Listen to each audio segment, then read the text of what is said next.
Good morning বন্ধুরা, সবাই কেমন আছো? আশা করি সবাই খুব ভালো আছো। আমিও ভালো আছি।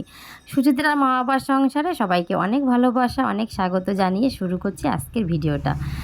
তো আজকে একটা স্বপ্ন পূরণের দিন, মানে অনেক দিনের একটা স্বপ্ন আজকে আমার পূর্ণ হতে চলেছে। তোমরা অবশ্যই দেখতে পাবে, ভিডিওটা পুরো দেখতে থাকো, আমি তোমাদের সঙ্গে শেয়ার করব। তো সকালবেলা যখন ঘুম থেকে উঠে ব্রাশ করছিলাম দাঁড়িয়ে, তোমার দাদাভাই বলল কি, আজকে একটু মানে শাক রান্না করবে। আমি যে কী শাক? কচুর শাক আছে, কুমড়োর শাক আছে, লাউ শাক আছে, কী শাক খাবে? বললো না, আজকে একটু কুমড়োর শাক খাবো। ঠিক আছে, কর্তামশাই যখন খেতে চেয়েছে তো অবশ্যই রান্না করে দিতে হবে। অমনি আমি নেমে পড়লাম কুমড়ো শাক কাটতে। আর কুমড়ো শাক আমরা মাছ খাবো না, আলু দিয়ে রান্না করব। আর কুমড়ো যে ডাঁটাটা আলু দিয়ে রান্না করব, আর কুমড়োর শাকটা ওটা ভাজা করে তারপরে ওটা বাটা করব কালো জিরে ফোড়ন দিয়ে। তো যাই হোক, সবার প্রথমেই এই কাজটা সেরে নিলাম। এরপরে আমি বাকি কাজে চলে যাব। বন্ধুরা, যা গরম পড়েছে না, কি আর বলবো, মানে প্রচণ্ড গরম। তোমাদের ওদিকে কোথায় কীরকম গরম পড়েছে একটু আমাকে অবশ্যই কমেন্ট করে জানিও। তো আমি চলে এলাম বাকি কাজে। আগে ঘরটা মুছে নিয়ে বাইরে গিয়ে তারপরে আমি উঠোন ঝাড় দেবো, কেননা একবার বাইরেটা ঝাড় দিলে না তারপরে সেই জামা কাপড় পরে আর ঘরে হাত দিতে নেই, জানো তো। সেই জন্য আমি যখন বাইরেটা ঝাড় দিই তার আগে ঘরের কাজটা কমপ্লিট করে নিই, তারপরে বাইরেটা ঝাড় দিয়ে একবারে স্নান করে ঘরে ঢুকি। এটা আমার শাশুড়ি মা বলে এবং খনার বচনে আমি শুনেছি এই কথাগুলো। সেই জন্য আমি এই কাজগুলো সেই নিয়ম মেনে চলি। আর এই যে দেখতে পাচ্ছ আমি ঝাড় দিচ্ছি, এখানে যে ধুলোগুলো, এগুলো কিন্তু মাটি ভেবো না তোমরা। এগুলো হচ্ছে কালকে আমাদের ধনে লাগিয়েছিলাম জমিতে, সেই ধনে উঠেছে, সেইগুলো আমার শাশুড়ি মা ঝেড়েছে। তো আগার ধনে যে ঝেড়েছে, আগায় যে ধুলোবালি সেটা এখানে পড়েছিল, তো সেটাই এখন আমি ঝাড় দিয়ে ফেলছি। কেননা আমি তো দোকান থেকে বাড়ি এসেছি রাত, তখন ধরো 10টা, তখন তো আর ঝাড় দেওয়া সম্ভব না, আর রাতে ঝাড় দিয়ে কিছু ফেলতেও নেই।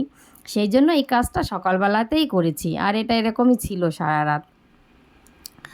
তো এই কাজগুলো কমপ্লিট করার পরে তারপরে আমি স্নান করে পুজো দিয়ে রান্না করে খেয়ে চলে যাব সেই স্বপ্ন পূরণের জায়গায়। তো আমার সাথে যাবে রিঙ্কি আর শুভ, মানে মেয়ে আর জামাই যাবে, মেয়ে জামাই আর আমি তিনজন যাব। তোমার দাদাভাই যেহেতু বাড়িতে নেই সেই জন্য ওদের সাথে যাব। আর যা গরম পড়েছে না বন্ধুরা, কি বলবো, মনে হচ্ছে এখন যে কবে কোথাকার কোন পুরনো নাইটি আছে ছেঁড়া পোড়া, সেই সব মানে নরম সেই নাইটি এখন বের করে পরতে ইচ্ছা করছে, মানে এত গরম পড়ছে। এই পয়লা বৈশাখে একটা নাইটি দিয়েছে মেয়ে, নাইটিটা এত সুন্দর কিন্তু পরতে গেলে গরম লাগছে, যেহেতু নতুন নাইটি। তো আমি অনেকবার ধুয়েছি, ধুয়ে তারপরে পরার চেষ্টা করছি। মানে এত গরম কি বলবো, আর আমাদের এখানে যা রোদ ওঠে না, প্রচণ্ড রোদ ওঠে।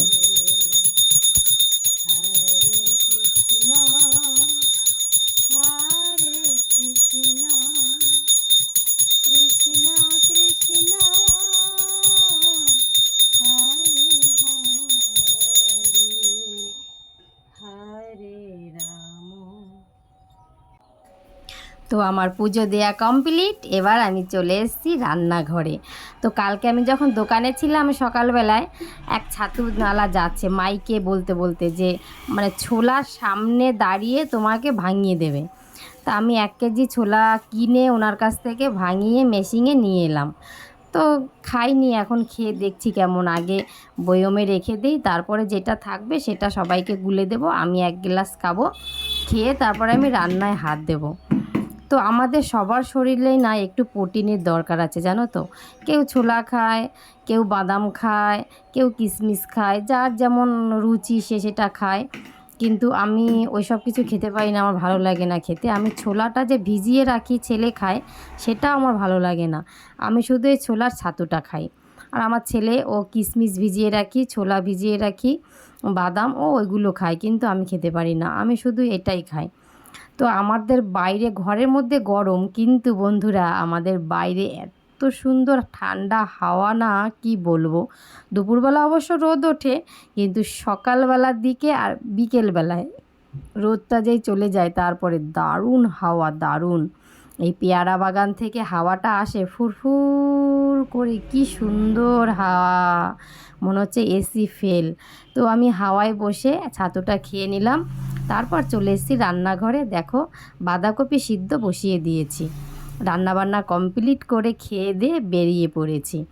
তো আমি শুভ আর রিঙ্কি তিনজন মিলে হাওড়ায় চলে যাচ্ছি। গেলেই তো দেখতে পাবে কি স্বপ্নটা আজকে আমার পূর্ণ হতে চলেছে। তো আমরা ওখানে গিয়ে তারপরে সেইটা তোমাদের সঙ্গে শেয়ার। তো বন্ধুরা এই দেখো চলে এসেছি ফ্রিজ নিতে। তো যেসব দিদিভাইদের কাছে ফ্রিজ আছে, যেসব বন্ধুদের কাছে আছে, তাদের কোনো ব্যাপার নেই, তাদের কোনো আনন্দেরও ব্যাপার নেই। কিন্তু যেসব দিদিভাইদের কাছে এটা প্রথম হচ্ছে, নতুন যে কোনো জিনিসই ধরো না কেন, যে কোনো জিনিসই যখন নতুন একটা জিনিস আসবে, নতুন একটা স্বপ্ন পূর্ণ হবে, তখন কিন্তু তাদের কাছে এটা অনেকটাই আনন্দের ব্যাপার, যেমন আমার কাছে। তো আমি এটা এসেই প্রথম আমার এটা পছন্দ হয়েছিল, জানো তো। দেখো কি সুন্দর জিনিসটা, রিঙ্কি খুলছে, কি সুন্দর জিনিসটা। কিন্তু এটা দাম শুনে আমায় মানে ওখানেই মনে হয় অজ্ঞান হয়ে পড়ে যাব, 1,65,000। তো দাম শুনে আমি আবার ফ্রিজটা বন্ধ করে রেখে দিলাম। তো এবার চলে যাব ওই পাশে, দেখি ও পাশে কী পছন্দ হয়। আমার বাজেট 30,000, তার উপরে তো আমি যেতে পারবো না বলো। তো একটা 30,000-এর মতন একটা ফ্রিজ পছন্দ করে আমি রেখে এসেছি। তো রেখে চলে এসেছি বাড়ি, পছন্দ করে রেখে এসেছি, ওটা কিনেও রেখে এসেছি। ওটা ওরা বললো 3 দিন পরে ডেলিভারি দেবে। তো যাই হোক বাড়ি চলে এসেছি, এখন বাজে 4:30। বাড়ি এসে দেখছি বন্ধুরা কি অবস্থা, মানে এত রোদে গাছগুলো পুরো শুকিয়ে গেছে, মানে প্রাণ নেই ওদের, গাছে আর প্রাণ নেই। তাড়াতাড়ি আমি একটু জল দিয়ে দেবো। তো আমার শ্বশুর মশাই আর তোমার দাদা ভাই কচু এত ভালো খায়, এত ভালো খায় কচু, যে মানে পরপর লাইন দিয়ে 10-15টা কচু গাছ লাগিয়ে দিয়েছে, এত ভালো খায়। কিন্তু আমি যতই না খাই, তাও তো ওদের একটু যত্ন করে বাঁচিয়ে রাখতে হবে বলো, যেহেতু লাগিয়েছে কষ্ট করে, সে যত্নে নেওয়ার কাজটা আমিই করি। তো লাইন দিয়ে দেখো, লাইন দিয়ে সব কচু গাছ লাগিয়েছে। যাই হোক এগুলো যখন বড় হবে তখন খাবে, এখন তো আর খেতে পাচ্ছে না। তো একটুখানি, আর এই সাইডে দেখো আমি একটা পেঁপে গাছ, ছোট্ট একটা পেঁপে গাছ আর একটা তুলসী গাছ লাগিয়েছি। কেননা আগে তুলসী গাছগুলো সব দেহ রেখেছে, এই জন্য তুলসী গাছটা আবার লাগালাম। আর এই দেখো নারকেল দেখতে পাচ্ছ, এই নারকেল গাছ দুটো, এই নারকেল দিয়েছিল আমার মা, আমাকে খেতে দিয়েছিল, কিন্তু কদিন ঘরে থাকায় নারকেল গাছ হয়ে গেছে, আমি আবার ওখানে বসিয়ে দিয়েছি। আর এই দেখো এটা স্মরণীয় হয়ে থাকবে, মানে এই যে বেতো শাকটা যে হয়েছে, এই বেতো শাকটা তোমার দাদাভাই কোনো দিনও তুলতে দেয়নি, বলছে এটা বড় হবে। আর এই যে এইটা হচ্ছে আমাকে উত্তমদা দিয়েছিল। এই তোমার প্রত্যেক দিন আমি মহাদেবকে একটা ফুল অর্পণ করি, কিন্তু করতে পারি না, কোথায় পাবো বলো।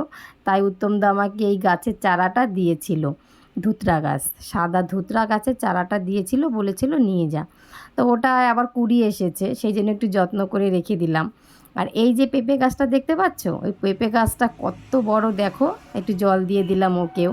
আর এই কাঁঠাল গাছ, এই যে উপরের কাঁঠালগুলো কোনো দিনও আমরা পারতে পারি না, যখন পেকে যায় তখন এমনি এমনি পড়ে যায়, কেননা ওখানে উঠতেও পারে না তোমার দাদাভাই, আর পারতেও পারে না, নিচেরগুলোই খাওয়া হয়, উপরেরটা ওখানেই ঝরে পড়ে যায়।